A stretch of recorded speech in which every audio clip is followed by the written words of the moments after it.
Well, and you have success and you have proof of concept Yep. behind you, which also helps Yep. when you're trying to raise more capital from Yeah. more people, Yeah. and especially people that may not be part of your network. Yeah, and one thing I did when I started out too was I put together a sample deal package to present to that kind of first group that I went to, and they weren't deals that I had done, but they were deals that the types of deals that I wanted to do, and what those deals could potentially look like. So I would show the prospective investors that little presentation I put together, just like, this is how this all works, because a lot of people don't understand what it even means to put money into a private real estate deal. Like, that's not a very the people in this room know what that looks like, but it's not a very well-known concept just to the public. So just educating them on what that process even looks like is like a whole thing in itself that you start out with before they even understand what a cap rate is, or most of them don't even care what a cap rate is. They just want to know if they're going to make money. So it's a process to build that relationship. And what I've run into now a lot is people, they know people that have money, and they're like, oh yeah, I could go raise a couple $1,000,000, no problem. Like, I know all these people with money. Well, it's just not that easy. Like, getting from the point where someone that has money to when they're stroking you a check is like a whole different ball game. And especially if you're trying to do it in a short window. Like, people, I see it all the time, and like, it's funny when you hear it, but like, it's true. Like, people think that they can convert these investors to checks really quickly, and usually it takes a little while. So just keeping that in mind when you're going through the process too, because the worst time to raise money is usually when you need it, like desperately. That's the worst time. So trying to avoid that as much as possible. So with your home turf being kind of that central Illinois, Champaign area, is that where a lot of your investors are? Have they said, hey, Jake, maybe we ought to start looking at other areas other than middle so Illinois? What are you hearing from them? Most people that live in Illinois don't care for the state of Illinois. That's a very common trait amongst everybody. So most of the part of the draw to putting money in the deals we were doing at first was they knew that I'm looking for deals down here because they want to diversify their funds outside of Illinois. I'd say at this point, probably 80 to 90% of my investor base is in Illinois, whether that's Central Illinois or Chicago or whatever. So a lot of them, they don't really, like, I'll take them a great deal in Central Illinois, and they're like, don't really want to put my money here, but like, so like they really drag their feet. Right. I could show them, a 20 IRR great deal up there, and they drag their feet. I could show them like a 15 here, and they'd be all about it just because it's not in Illinois. So it's what I found is that when I was living in Illinois, it was really hard for me to do business here, and I wouldn't have gotten into the short-term rental business if I was up there. I wouldn't be in a position now to where I actually have some relatively consistent deal flow down here. It's just harder when you're not local, especially if you're 21, 22, don't have the track record to get the guys like Brian to take you seriously. It's difficult when you're in that spot. But what I found was that when I moved here, it's a lot easier for me to live here and do business in Illinois than vice versa, because I already have the relationships up there. We've got the track record up there. Like, we had a deal go under contract today that I didn't offer the highest price, but with our track record there, they took our offer because they felt like that they're most confident in us to close. So like, it's easy for me to live here and still do that stuff. Whereas if it was the other way around, it would be very challenging. But we look all over the Southeast, and that's one of the draw that investors like, is being able to deploy outside of Illinois. Well, I remember when I first connected with Jake, and it was a phone call, and I think I was leaving the office, and I think this is when we were officing downtown. I don't even think we were here yet, but so that was a good probably 35, 40-minute drive, and Jake and I talked the entire time, right? And I kept thinking, man, this guy is really, really sharp. I had no idea. He was like 22 at the time, whatever, but I had no idea. But I was like, yeah, man, this guy really knows his stuff, you know. So I was very impressed with him. He asked a lot of the, you know, the right questions and all of that. But to his point, he just made a great point, and I know many of you have heard me say this many times. Is, you know, when we as a broker, when we represent price, you know, properties, and we're listing a property, and if our seller is,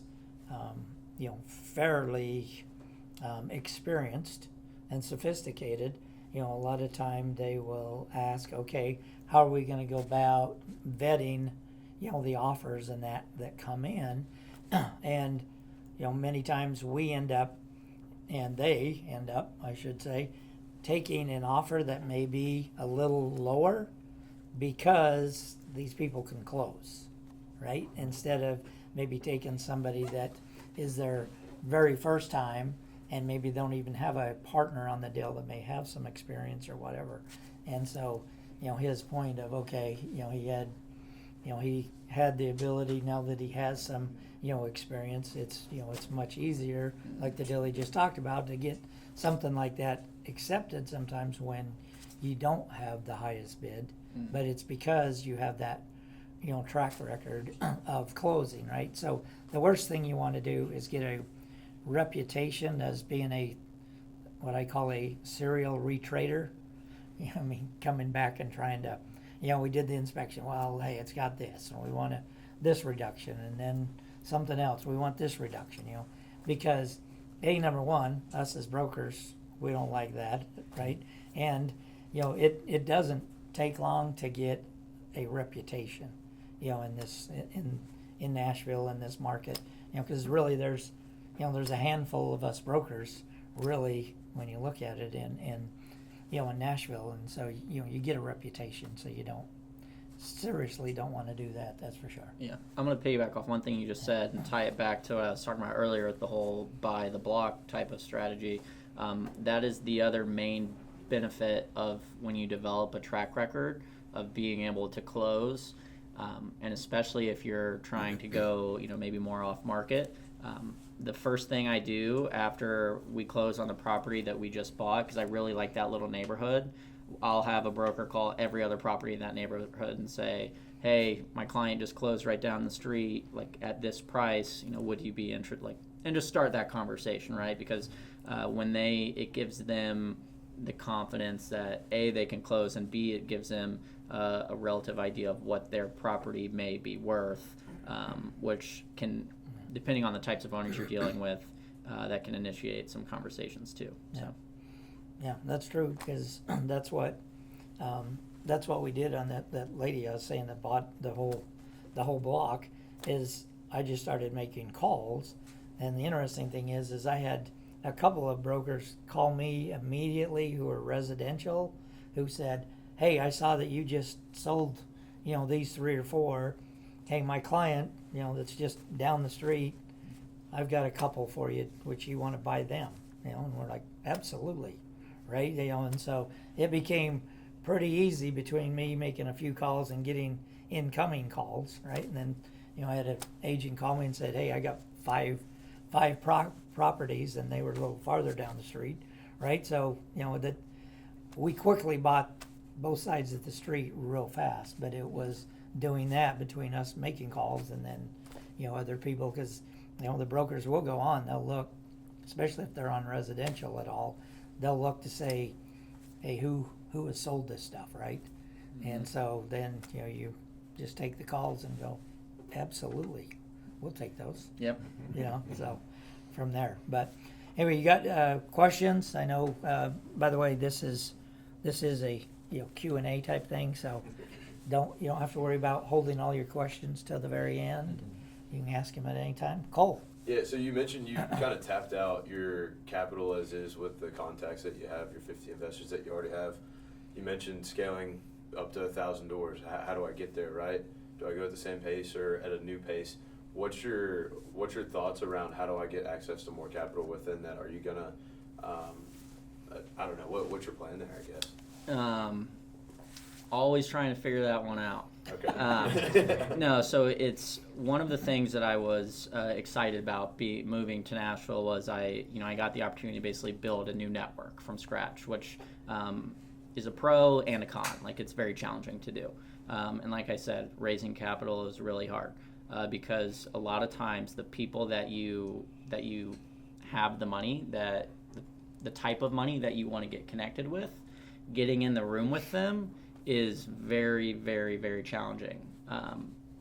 They're at work, or they're at dinner with their family, or or they're at the country club. Like, that's where a lot of those types of connections are hanging out. Candidly, a lot of times they're not hanging out at real estate investor meetups. I'd argue 99% of the time, they're not hanging out at those real estate investor meetups, which is fine. There's different value that you get from those types of events, but it's just really hard to get connected with people.